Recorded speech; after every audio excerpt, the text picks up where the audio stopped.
তুফানের মতো টাকা আপনার হাতে এসে পড়বে। ফেরেশতা এসে আপনাকে সাহায্য করবে।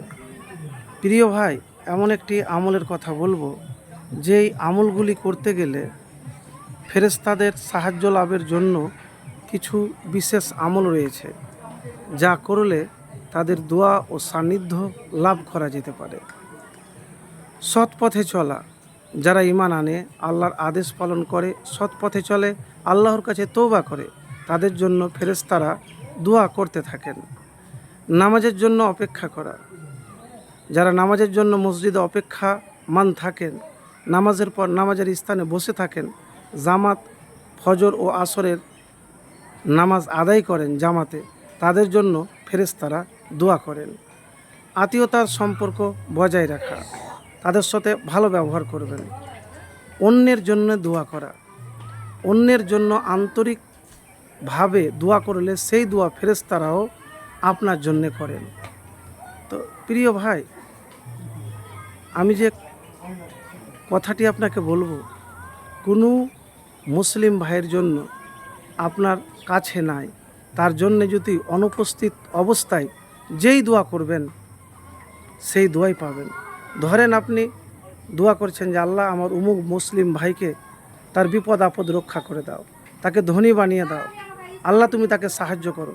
তো আপনি যেই দোয়াগুলি করবেন ওই দোয়াগুলি কিন্তু ফেরেশতারা করবে আল্লাহর কাছে। আর ফেরেশতাদের দোয়ার কবুল হওয়ার সম্ভাবনা সবচাইতে বেশি। তো যে কাজটি করবেন, কোনো মানুষ যদি আপনার ক্ষতি করে তা তার ক্ষতি করবেন না, আপনি তার জন্য ভালো দোয়াই করবেন। এই জন্যে দোয়া করবেন যে যেই দোয়াটা আপনি আন্তরিকতার সাথে মন থেকে করবেন, ফেরেশতারাও ওই দোয়াই করবে আপনার জন্য। তো প্রিয় ভাই, এই আমল যদি করেন তাহলে আপনার জীবনে আর কিছু লাগবে না। দ্বিতীয় যে আমলের কথা বলেছি সেটি হলো টাকা এসে হাতে পড়বে। প্রিয় ভাই, মানুষ দুনিয়াতে পরিশ্রম না করলে তাদের ভিক্ষাও মিলে না। তো টাকা তো এমনি এসে হাতে পড়বে না, তার জন্য আপনাকে সময়কে কাজে লাগাতে হবে। ধারাবাহিকতার সাথে অক্লান্ত পরিশ্রম, মেহনত আপনাকে করতে হবে। আর কোনো কাজের আপনি হাল ছেড়ে দিবেন না। ধরেন কোনো কাজে ব্যর্থ হয়ে গেলেন, পারলেন না, তার জন্য আপনি ছেড়ে দেবেন না। ছেড়ে দিলেন মানে হেরে গেলেন। তো টাকা আপনার হাতে তখনই থাকবে যখন এই দুইটি কাজ করতে পারবেন। এক, সময়কে নষ্ট না করে সময়কে কাজে লাগাতে পারবেন। দুই, আল্লাহর শুকরিয়া আদায় করবেন আর এই দোয়াটি বেশি বেশি করে পাঠ করবেন সব সময়। আল্লাহুম্মা ইন্নী আউযু বিকা মিনাল ফাকরি ওয়াল কিল্লাতি ওয়াল জিল্লাতি। ব্যাস এতটুকু। আর আল্লাহর শুকরিয়া আদায় করা মুখে যতটা সহজ, বাস্তবে ততটা কিন্তু কঠিন। ধরেন আপনার হাতে টাকা নাই, পয়সা নাই, কিছুই নাই, আপনি হতাশ হয়ে পড়ে আছেন, কিন্তু এটা ভাবলে হবে না। আল্লাহ কাছে সবসময় আশা ভরসা এটা থাকবে যে আমার আল্লাহ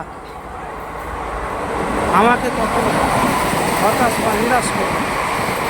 হাসবুনাল্লাহু ওয়া নি'মাল ওয়াকিল, হাসবুনাল্লাহু ওয়া নি'মাল ওয়াকিল। প্রিয় ভাই,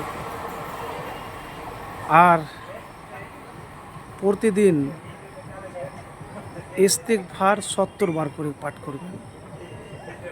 আল্লাহ এমন জায়গা থেকে রিজিক দিবে যা আপনি কল্পনাও করতে পারবেন না।